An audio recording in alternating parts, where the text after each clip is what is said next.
Hello, my name is Zachariah with Old Man Gaming. Welcome, ladies and gentlemen, to Pitch or Die. I can't remember I think it's episode 6. Episode 6, I don't know. So we're going to read some comments. Then I'm going to pitch you a video game, not a real one that I've come up with based on either your comments or just some crazy idea in my own head. And then I'm going to tell you the developer, what the game is going to be, how the game is going to work, and then you're going to tell me whether it's a good pitch or it dies on the floor. Now, I only give myself between 10, 12 minutes tops to do this, so we're going to get right into it. But I read comments on this show. I use the comments to decide what I'm doing next. So let's get into the comments first. All right, comments. Here we go. First and foremost, woo! From Backdraft. Thank you, Backdraft. He also then continues, I still play State of Decay 2. It's just infinitely replayable. Not many games can do that. This is true. Now they're posting on my Undead Labs making a pirate game thing. So gotta talk about State of Decay. Jason then says it should be called Rum Bum and Concertina. Nice, Jason. Nice. Then we've got William Hohen high exclamation point. All right, so great pitch, but I feel it wouldn't be for me, from what I understood. It's a long shot, but here's an idea for a pitch. A game as a service, but it needs to last forever. The dev team will have to think of a way of how the game can stay alive, even if they're not around anymore. And not just an open source thing. It needs to be able to maintain itself. Parentheses. I know it might just be impossible to pitch. Don't try too hard, really. I'm going to try all the hard there, William, of course. However, today I'm pitching something I've been wanting to pitch for a little while. But next week we're going to take a shot at that crazy-ass pitch and see what I can come up with. So tune back in next week for that one. This week, we're pitching something I've been wanting to pitch for a while. We're about to get into it.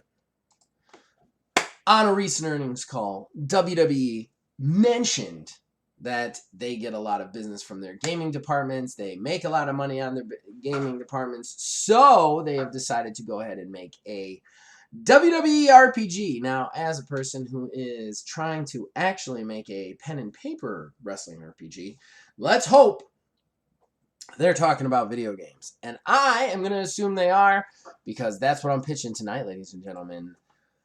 WWE RPG. What is it? How does it work? What does that entail? What is a wrestling RPG? Well, in video game form, let's get into it.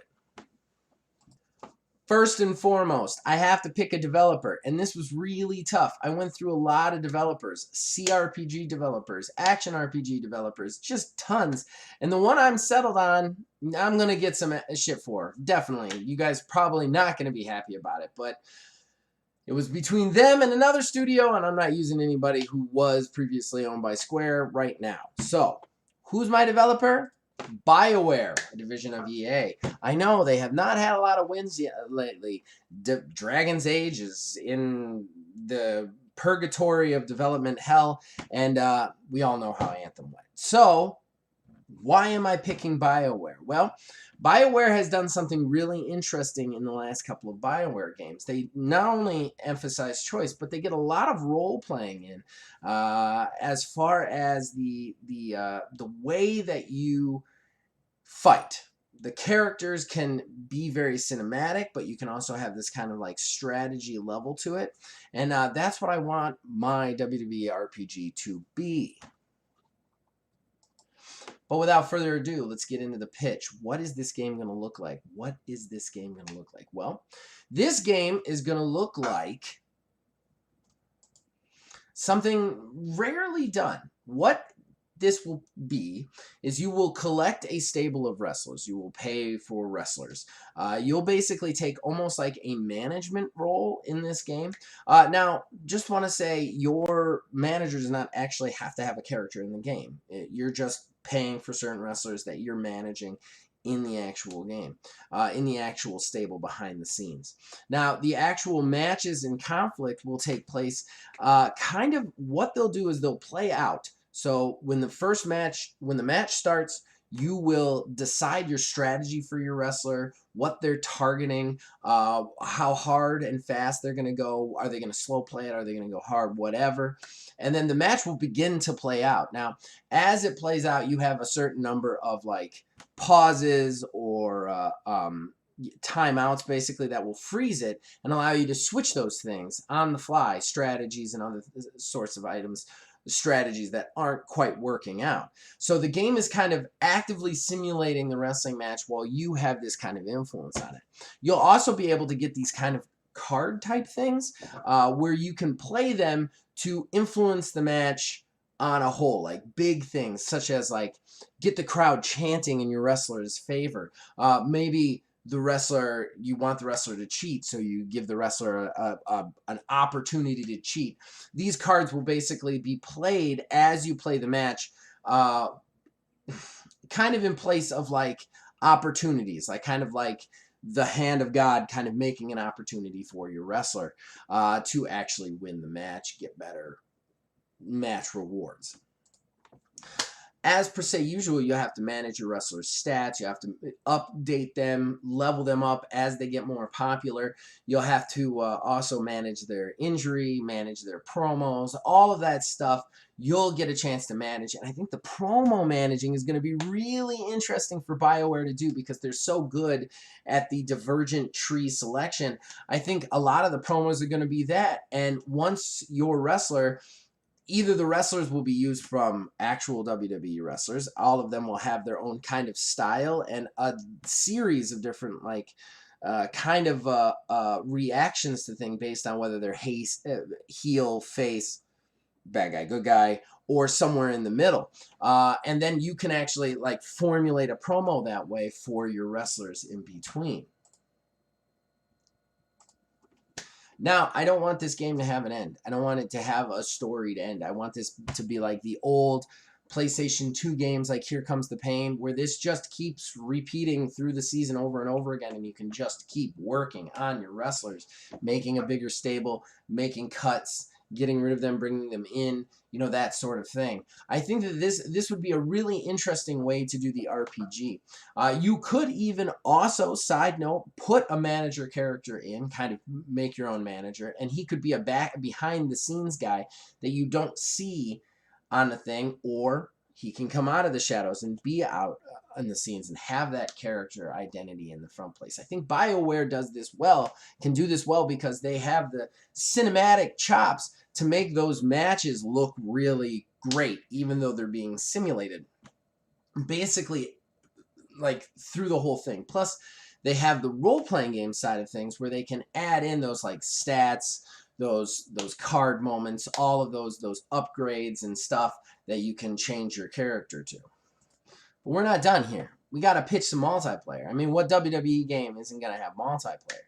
So the multiplayer pitch is a lot of fun because as you build up your stable of wrestlers, you get to take them online and compare them with other people. We'll have a deep matchmaking system that allows you to be paired with other people who are, like if you're just getting in, it's going to be other people who are just getting their wrestlers in.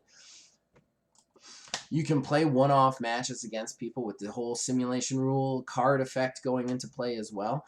Or you can create leagues online. That's right. You can create your own wrestling league with a couple of friends who are managing the other wrestlers. You can even have a draft, the whole 9 yards, and collect the wrestlers you want, even being able to supplement some NPC wrestlers in there should you want to. And then the storylines will actually procedurally generate based on who you have in your thing. And the multiplayer here is going to be a real strong thing. And I know RPG, you're not thinking multiplayer, but I think the multiplayer will be very strong because you'll be able to balance this in a way that, I mean, everybody's going to have it basically you're playing cards on a simulated match while in real time while the match is happening. It's not going to be that skill gap, that crazy skill gap, or when you're playing the WWE games and somebody hits you with the finisher 47 times and the match just doesn't look good. With this, the matches are going to look good no matter what because the game itself is deciding them. I think that you have a lot of potential possibility here, and while I am definitely skirting the edge of what you would consider an RPG, I think there's enough here to make it an RPG. And let's face it, I don't want any more WrestleQuest, gimmicky, weird RPGs where you're like wrestling through a city. I don't want any of those. We need more. We need more wrestling games that simulate actual aspects of wrestling. Right now, we only have like 2 options. We need actual wrestling games that simulate it. And I think just because you have RPG in front doesn't mean you can't make a very simulatory RPG. And I think that this is the one it is. And I'm not going to lie, this is a game that I would sink all my teeth into and play incessantly. But I'm at the 10-minute mark, so I've got to walk away from this. What do you guys think? I know William Holen's not going to like it because I haven't been able to force him to like wrestling yet. But nonetheless, is this a good pitch? Does it die on the table? What do you guys think? I will be back next week, or barring some craziness, and I will attempt to pitch Will's ongoing games of service that makes itself, which is kind of scary because then you got a Skynet situation, right? In any case, guys, you can contact us on Facebook at OhManGamingDH, on Twitter at OhManGaming9. You can join our Discord. Links in the description below. Influence this in all of our shows from there, ladies and gentlemen, boys and girls. As long as you keep watching and listening, I'll keep making them. See you guys next time.